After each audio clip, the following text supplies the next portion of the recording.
नमस्कार, मैं हूं ब्रजेश चौकसी और आप देख रहे हैं हमारा विशेष कार्यक्रम मुद्दा तो है। आज मुद्दा है नया साल नई चुनौती।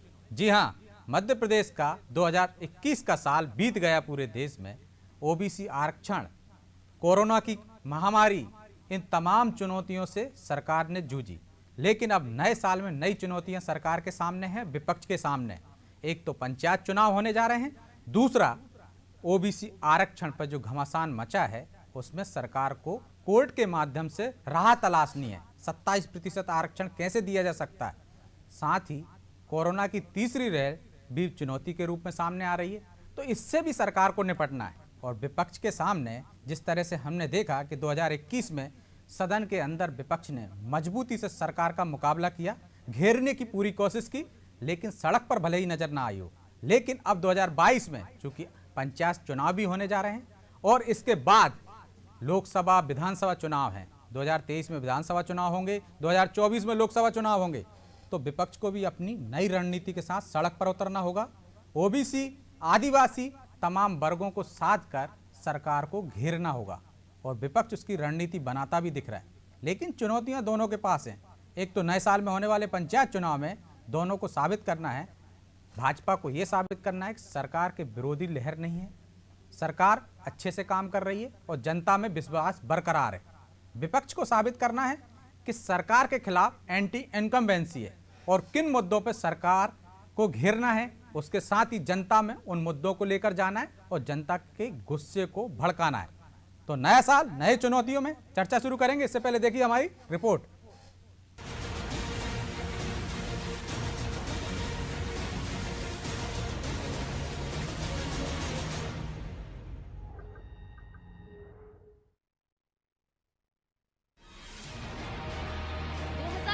विधानसभा चुनाव को देखते हुए नया वर्ष मध्य प्रदेश की सियासत में खलबली मचाने वाला है। सत्तासीन भारतीय जनता पार्टी का राज्यों स्थानीय निकाय चुनाव में बना रहेगा अथवा नहीं, इसका उत्तर 2022 में मिलेगा। पंचायत से लेकर स्थानीय निकाय तक हर चुनाव जीतने के लिए भाजपा पुरजोर कोशिश करेगी। वहीं कांग्रेस भी सियासी मैदान में भाजपा को पटखनी देकर 2023 में मजबूत दस्तक देना चाहेगी। कोरोना के कुप्रबंधन के कारण मध्य प्रदेश के इतिहास में सबसे निराशाजनक वर्ष के रूप में दर्ज हुए 2021 की छाया से निकलना भी एक चुनौती है। मूल उद्देश्य बहुत स्पष्ट है। श्रद्धेय कुशाभाऊ ठाकरे जी का जन्म जयंती वर्ष है। हम संगठन पर्व के रूप में इस वर्ष को मना रहे हैं और विस्तारकों के माध्यम से पूरे प्रदेश में भारतीय जनता पार्टी संगठन को सशक्तता पर और काम किया जाएगा। 51% मत का जो लक्ष्य हमने तय किया कि हर बूथ पर 51% मत, लगभग 68,000 बूथ मध्य प्रदेश में, तो हमारी बूथ की कमेटी मंडल के कार्यकर्ता सब मिलकर काम करेंगे।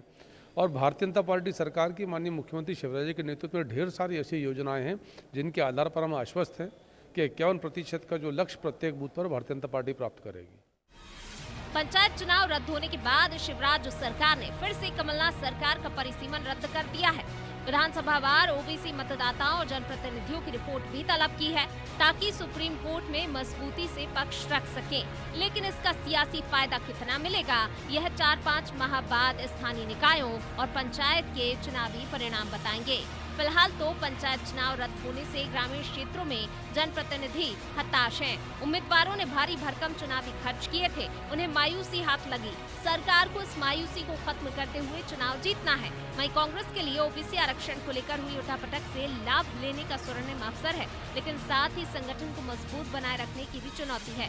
ज्योतिरादित्य सिंधिया के दल बदल के बाद भी अनेक नेताओं ने पाला बदला। अरुण यादव जैसे कई नेताओं की बयानबाजी भी चिंताजनक है। ऐसे में भीतरी चुनौती से जूझ रही कांग्रेस सत्तासीन दल के समक्ष कितनी ताकत से पेश हो पाएगी, ये बड़ा सवाल है। 2023 हमारा होगा, ये निश्चित रूप से स्पष्ट है। और भारतीय जनता पार्टी दूसरी तरफ जनता को जिस तरह से सता रही है, जिस तरह से महंगाई बढ़ा रही है, जिस तरह से लोगों के ऊपर नए नए कर्जे और बोझ लाद रही है, उस हिसाब से भी जो है जनता बहुत दुखी है, संतरास में है और उसको लग रहा है कि इस सरकार को बनाकर उन्होंने गलती की है और वो गलती का भी परिणाम उन्हें 2023 में मिल रहा है। सरकार के समक्ष वर्ष 2022 में भी चुनौतियां कम नहीं होंगी। छत्तीसगढ़ के स्थानीय निकाय के परिणाम भी खतरे की घंटी है। वहीं बेरोजगारी से लेकर महंगाई तक हर सूचकांक पर मध्य प्रदेश की स्थिति चिंताजनक है। खजाना भी खाली है। सरकार बार बार बाजार से पैसा उठा रही है। पेट्रोल डीजल की कीमत बढ़ने से आम जनता त्रस्त है। इन सारी समस्याओं से वर्ष 2022 में सरकार कैसे निकलेगी, यह यक्ष प्रश्न है। ब्यूरो रिपोर्ट, अनादि टीवी।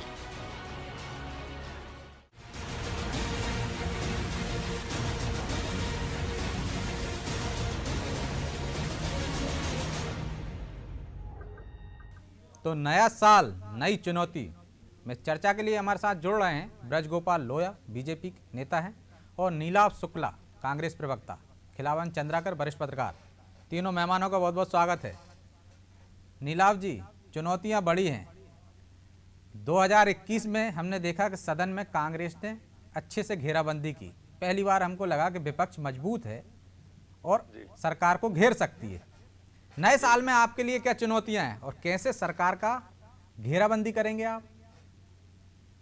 देखिए, आने वाले चुनाव, पंचायत चुनाव और नगरीय निकाय के चुनाव में भाजपा की संभावित हार को देखते हुए तो भाजपा की तरह छटपटा रही है, तो सबको दिख ही रहा है।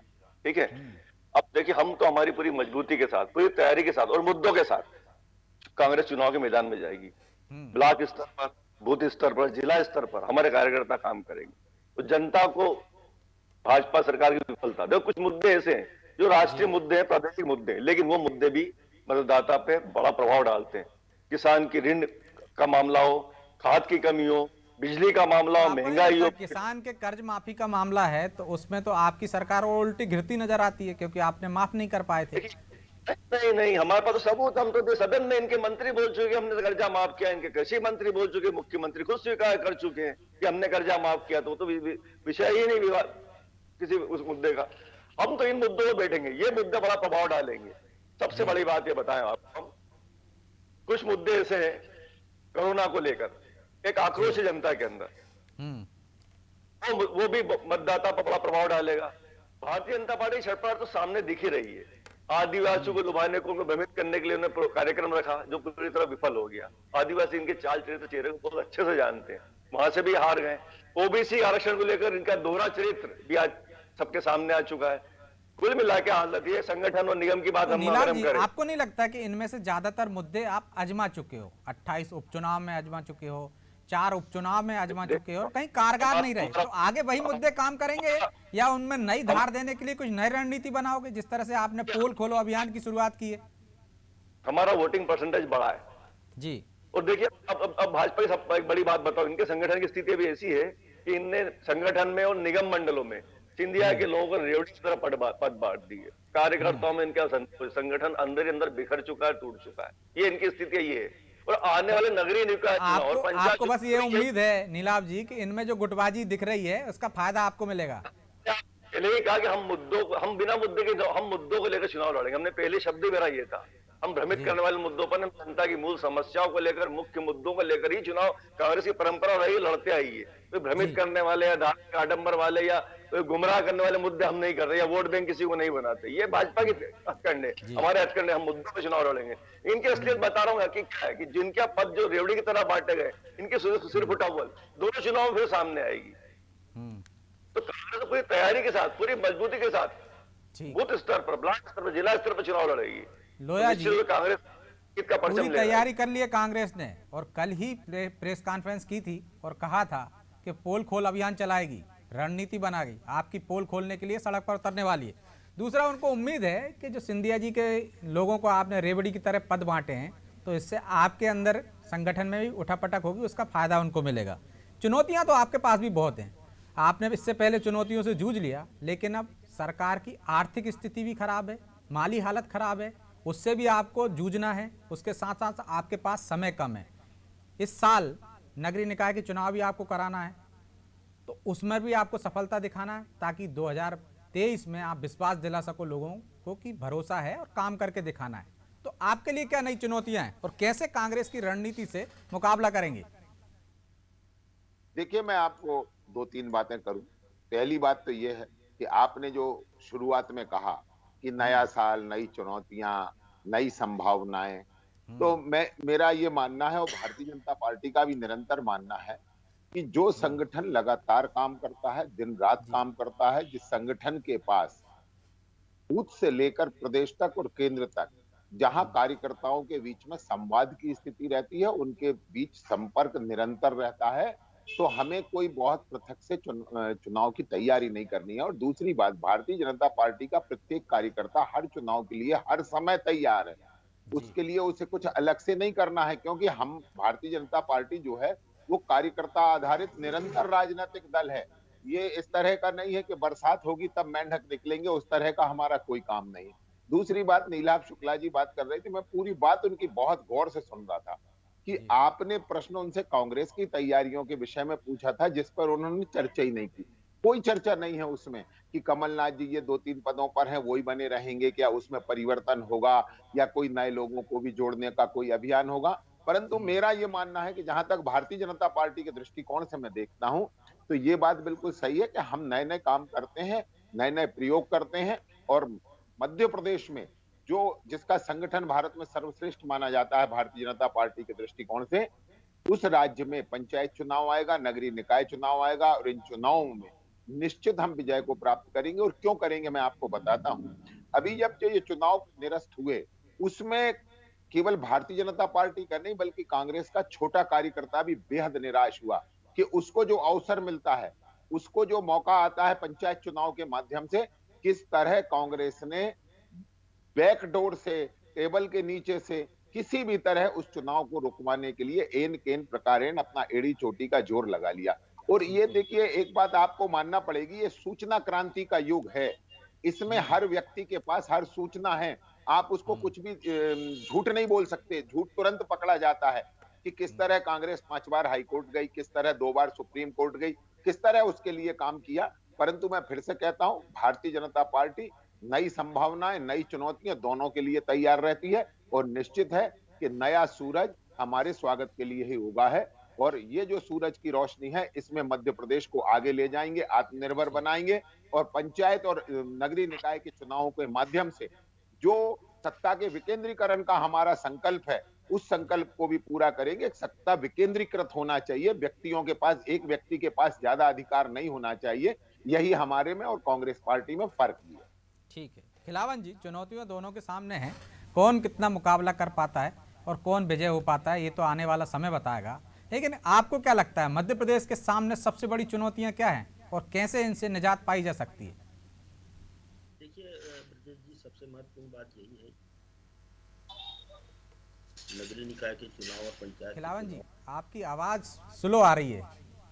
तो जो नगरीय निकाय के और पंचायत के चुनाव होने वाले हैं इस साल, जी सर। मुझे लगता है इसमें 2 चुनाव और जोड़ देना चाहिए। पहला कृषि उपज मंडियों के चुनाव, दूसरा सहकारिता के चुनाव। ये 4 चुनाव महत्वपूर्ण है और इसे आगामी 2023 में जो सरकार बनाने वाली दल है, उसके लिए हमको इसको जो है ना सेमीफाइनल मानना चाहिए। और इसी के आधार पर 23 में सरकार के गठन का रुख। लेकिन खिलावन जी, जब अपन नगरीय निकाय की चुनाव की बात करें ठीक है, लेकिन पंचायतों के चुनाव तो दलीय आधार पर होते नहीं है, तो सेमीफाइनल कैसे माने? निश्चित रूप से पंचायत के चुनाव दलीय आधार पर नहीं होते, लेकिन जब जिला पंचायत स्तर का जो अध्यक्ष स्तर का चुनाव होता है, उसमें राजनीतिक दल सीधे तौर पर कूद पड़ते हैं। राजनीतिक दल अलग अलग जिला पंचायतों के चुनाव में अपने पर्यवेक्षक भेजते हैं। राजनीतिक दल पूरी तरह से, हालांकि चुनाव चिन्ह नहीं रहता, लेकिन जिस तरह से लेकिन उसमें भी हमने देखा है, चाहे हम छत्तीसगढ़ का उदाहरण ले लें, चाहे हम राजस्थान का उदाहरण ले लें, या फिर हम उत्तर प्रदेश का उदाहरण ले लें, तो सत्ताधारी दल रहता है, उसका पलड़ा ज्यादा भारी रहता है। निश्चित रूप से। लेकिन अभी कर्नाटक में आपने देखा, कर्नाटक में ऐसा नहीं हुआ है। कर्नाटक में भाजपा की सरकार है, लेकिन वहाँ स्थानीय निकाय के जो चुनाव हुए हैं, वहाँ कांग्रेस को बहुत ज्यादा बहुमत मिली। कभी कभी इस तरह के पलट भी होते हैं। तो मैं ये कहना चाह रहा था, ये दोनों दलों के लिए तो चुनौती है, क्योंकि 23 का चुनाव इन लोगों के लिए जीतना पड़ेगा। तो ये सब चुनाव में अपनी वर्चस्व दिखाने का मौका है।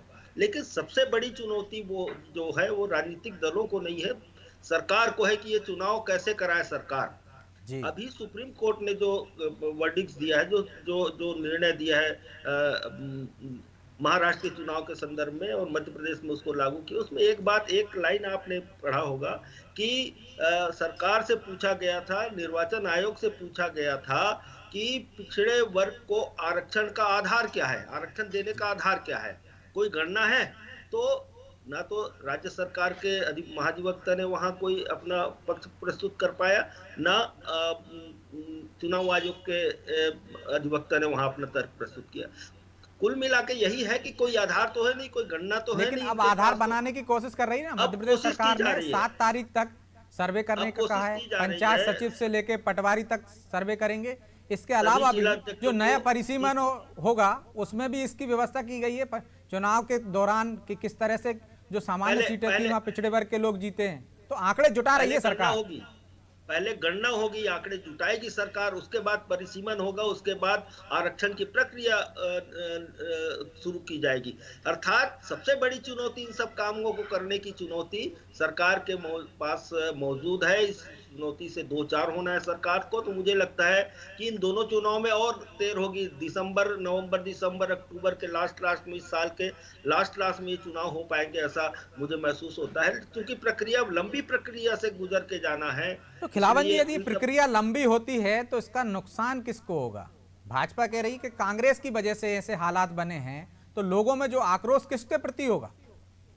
जनता का नुकसान सबसे ज्यादा होगा और सरकार के प्रति आक्रोश की स्थिति निर्मित होगी।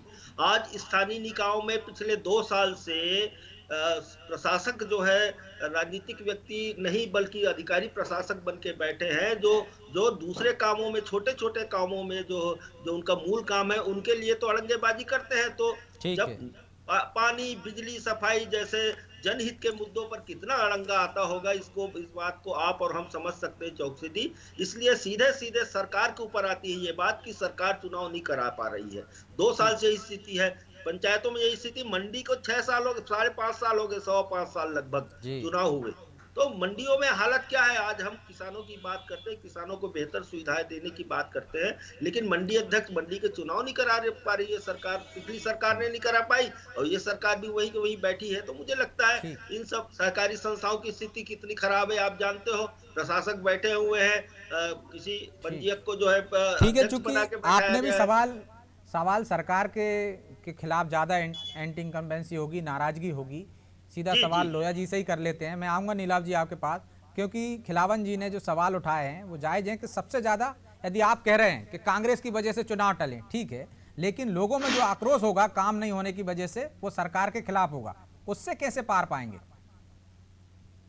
मैंने पहले भी आपसे जिक्र किया था कि ये सूचना क्रांति का युग है। इसमें ज्यादातर लोग ये बात जानते हैं कि कब, कहां, कौन क्या कर रहा है।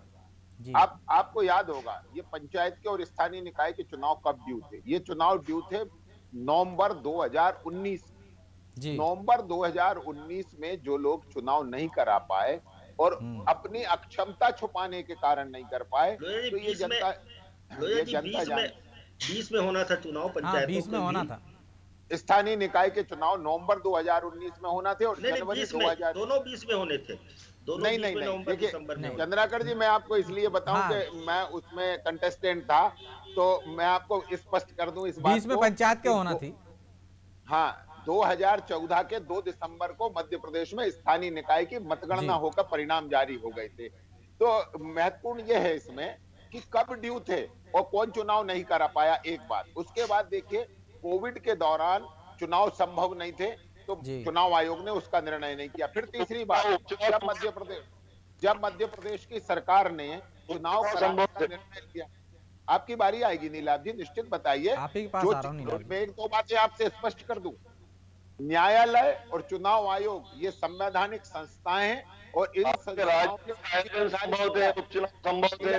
असल में जानकारी नहीं है। जब पूरा देश लॉकडाउन में था तब आपकी कांग्रेस के समर्थन की उद्धव ठाकरे की सरकार 1 सीट पर चुनाव चाह रही थी। ये मई 2020 की बात बताता हूं आपको।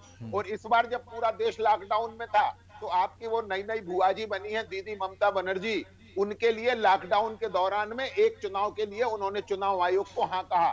देखिए मैं आपसे फिर बताता हूं, आप कैमरे पे कुछ बात करते हैं, बैठक में कुछ बात करते हैं। अभी चुनाव आयोग ने जब पूछा तो सभी दलों ने कहा कि चुनाव होने चाहिए। और आपको याद होगा, ये वही दल हैं जो दल नरेंद्र मोदी जी की सभा करने से बड़े चिंतित होते हैं, परंतु कहते हैं कि नहीं, हमारी सभा होनी चाहिए और चुनाव होना चाहिए। मैं मगर आपसे मुद्दे पे बात करता हूं तो चुनाव ड्यू थे, और मैं आपसे फिर कहता हूं कि जनता में जो आक्रोश है, वो आक्रोश आपको दिखाई देगा कांग्रेस पार्टी के प्रति, क्योंकि उन्हें मालूम है, परंतु कांग्रेस पार्टी अपने कार्यकर्ताओं के साथ कभी खड़ी नहीं होती, और ये कार्यकर्ताओं का चुनाव होता है और कांग्रेस पार्टी को अपने ही कार्यकर्ताओं से कोई लेना देना नहीं। नीलाव जी, सरकार यदि आप उन पर आरोप लगाएंगे तो आपसे भी तो पूछा जाएगा कि आपने क्यों चुनाव नहीं कराए थे, आपने भी तो चुनाव कराना चाहिए था, आपने आगे टाल दिए थे 1 साल। देखिए, हमारी तो पूरी तैयारी थी, हम तो हमारी सरकार गिरा दी गई। अब जो इनके जब सरकार थी, इन्होंने तैयारी क्यों नहीं की? इनके मंत्री ने बोला है कोरोना का हवाला देते चुनाव नहीं होना चाहिए। वो तो बाद में हुई थी ना ऐसी परिस्थिति, पहले तो आपने ही बढ़ा दिए थे। राजनीतिक आयोजन नहीं कर रहे हैं, उसमें कोरोना आड़े नहीं आता है, क्योंकि संभावित हार से भयभीत हो चुके हैं। ये किसी चुनाव का सामना करना नहीं चाहते हैं। जमीनी स्तर पर इनकी स्थिति बहुत गंभीर है, चुनाव से भाग रहे हैं, तरह तरह के नोटंकियां कर रहे हैं। सत्यता तो ये है। अब बोल रहे जनता तो भागेगा, वो तो ऐलान कर दिया था, चुनाव होने वाले थे, चुनाव आयोग ने डिसाइड कर लिया था। भागते हैं और जनता बार बार आपको ये बताती रहती है कि आपकी ग्राउंड पर स्थिति क्या है। आप अभी भूल गए कि आपके हाथ से पृथ्वीपुर और जोबट भी चला गया। आप थोड़ा विश्लेषण नहीं करते। परसेंटेज बढ़ा है श्रीमान, वोटिंग परसेंटेज बढ़ा है, और अभी नगरीय निकाय चुनाव, पंचायत चुनाव में आपको आपकी वस्तुस्थिति मालूम पड़ जाएगी क्या है क्या नहीं। तो नीलाव जी, वोट परसेंट बढ़ने से ही खुश हो रही है क्या कांग्रेस? आपके पार्टी कार्यकर्ताओं के आपसी सिरफुटबोल संभालिए, जो निगम मंडल में बंदरबाज किए, रेवड़ियां बांटी गई, और कार्यकर्ताओं जो संतोष अभियान संगठन काम कर रहा है, संगठन के धैर्य उठाओ कार्यकर्ता ठगा हुआ महसूस कर रहा है अपने आप को श्रीमान, जो वर्षों से भाजपा की झंडा उठा रहे हैं, कांग्रेस के हरण नेता उनको। तो नीलाव जी, मतलब आप अपनी तरफ से भी तो कुछ कीजिए कि उनके सिर फुटबल का इंतजार कर रहे हैं कि कब वो झगड़े और आपके हाथ में सत्ता आ जाए। तो झगड़े रहे, वो तो झगड़े रहे, इनका घर मजबूत कीजिए। हम तो मुद्दों में चुनाव लगे। तो आपको तो अच्छा है ना नीलाव जी, यदि उनका घर में झगड़े होंगे तो आपके लिए तो फायदेमंद ही है। क्यों सलाह दे रहा हो को मजबूत कर लीजिए। तो इनके घर में झांकना ही नहीं, हम तो मुद्दों में चुनाव लड़ेंगे, जनता भी मुख्य मुद्दे लेके जाएंगे। ये तो अपना घर संभाले पहले।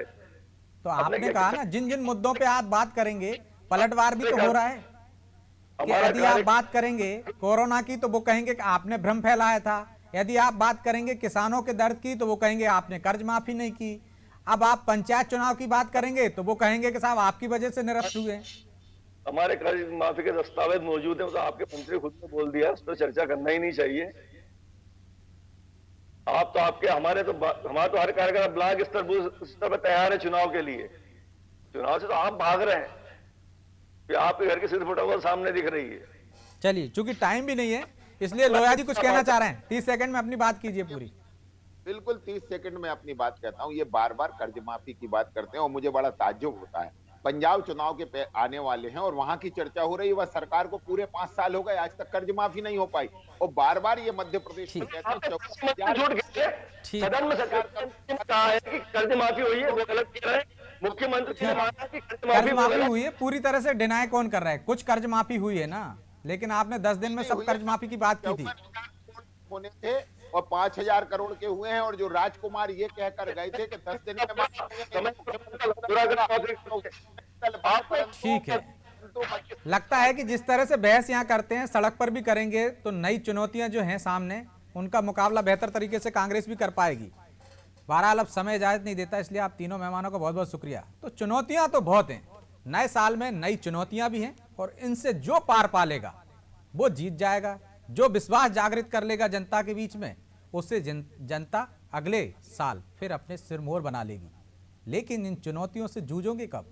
पहले कोई रणनीति बनाना होगी, उन रणनीति को अमल में लाना होगा, उसके लिए संगठन को आपको आगे करना पड़ेगा। तो मुझे लगता है कि भाजपा चुनौतियों से जूझने के लिए तैयार होती दिख रही है। कांग्रेस ने भी कुछ पहल की है, विधानसभा में जिस तरह से रोल निभाया उससे उम्मीद जागी है, लेकिन ये उम्मीद परवान चढ़े तब ना। कांग्रेस आगे सड़क पर उतरे और सरकार को घेरे तो निश्चित तौर पर जनता का भी भला होगा, कांग्रेस का भी भला होगा, लेकिन वो तब जब उसके नेता खुद मैदान संभालें। मुद्दा तो है। मैं आज इतना ही, मुझे दीजिए इजाजत और आप देखते रहिए अनादि टीवी। नमस्कार।